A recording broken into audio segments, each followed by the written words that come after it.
So, could you tell us your name and where you're from? So my name is Judita Vivas, and I'm from Lithuania. And what does kind of integration mean to you? What kind of associations do you have with the idea of integration? So I think I had a kind of mixed thing with integration. So when I left home, Lithuania, about 12 years ago, I was very eager to integrate as much as possible. So I often say I almost cut all the ties with back home. I didn't care what's happening there politically or culturally. I really wanted to expose myself to British culture. I would live with mainly British people and hang out with British people. Linguistically, I was probably for a good first 5 years I was speaking mainly English. So really integrating, as much as I could.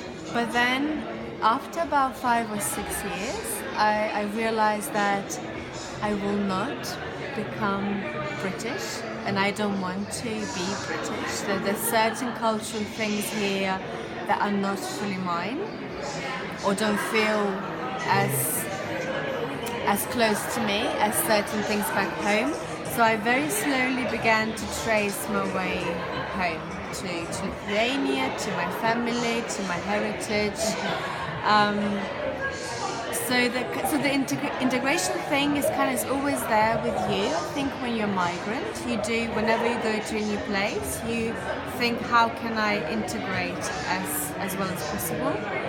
But I found that the home thing, or the home aspect of you, is also very, very, how should I put it?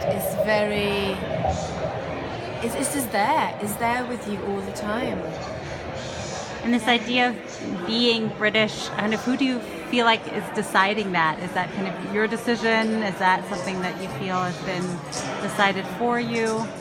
When you say that you could never become British? I think you realize yourself.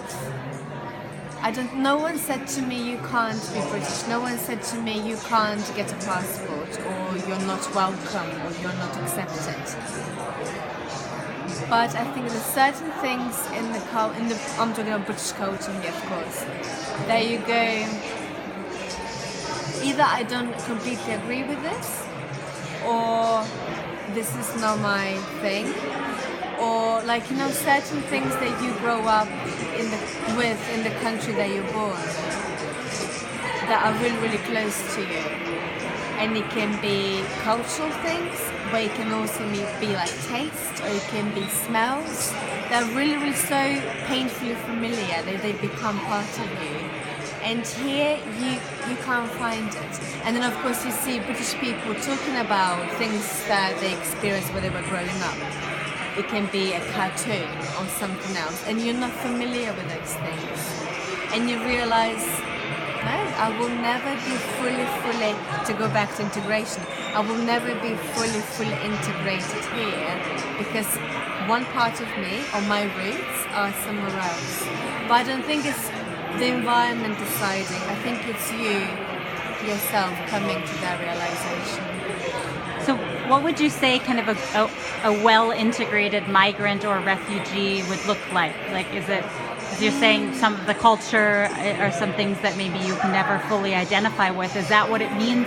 Is that the only meaning of integration, or are there other ways that you feel people can be well integrated even if they speak with an accent or don't like fish and chips or something like that?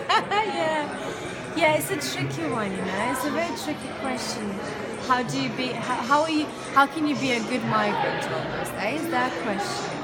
For me, I think it's a respect. And I found it's important to respect the place that you go to.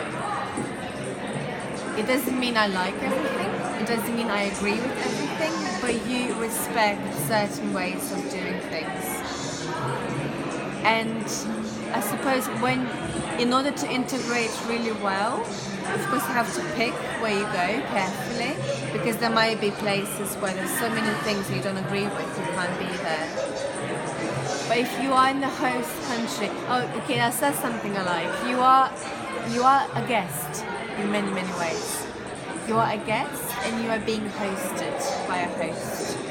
So how do you behave in order to be a good guest?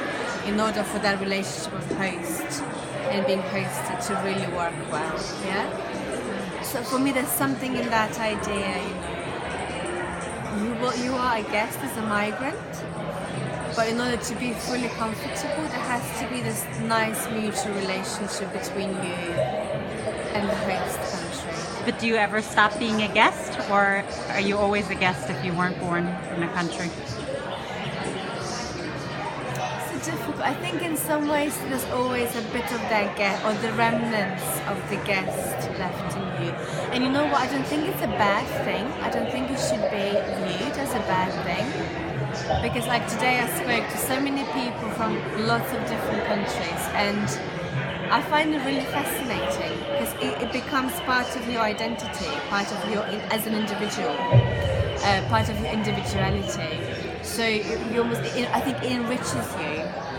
Those guest remnants, those remnants of who you are from a different country, it makes you a richer person. So it's not, so I don't think you lose the idea of being or thing of being a guest completely, but it's not a bad thing, or it's not always a bad thing. And is there maybe one thing you could think of that the kind of the host community or city or country could do to make kind of the migrants or the guests feel more welcome or more at home or more integrated?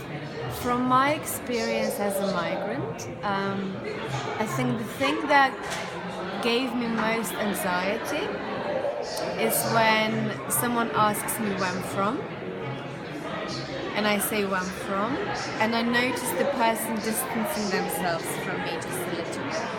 And it could be an Eastern European thing because we're not completely Western, because we are, historically we were on the wrong side of German border, so to speak. So there's a bit of suspicion about it, but I find that that moment of distancing very alienating, to the extent that you almost become embarrassed to say where you're from, and that really makes you feel an alien and the other, that gives that otherness to you. So maybe if the host or the host country can somehow eliminate that distancing, I think it would really help the migrant.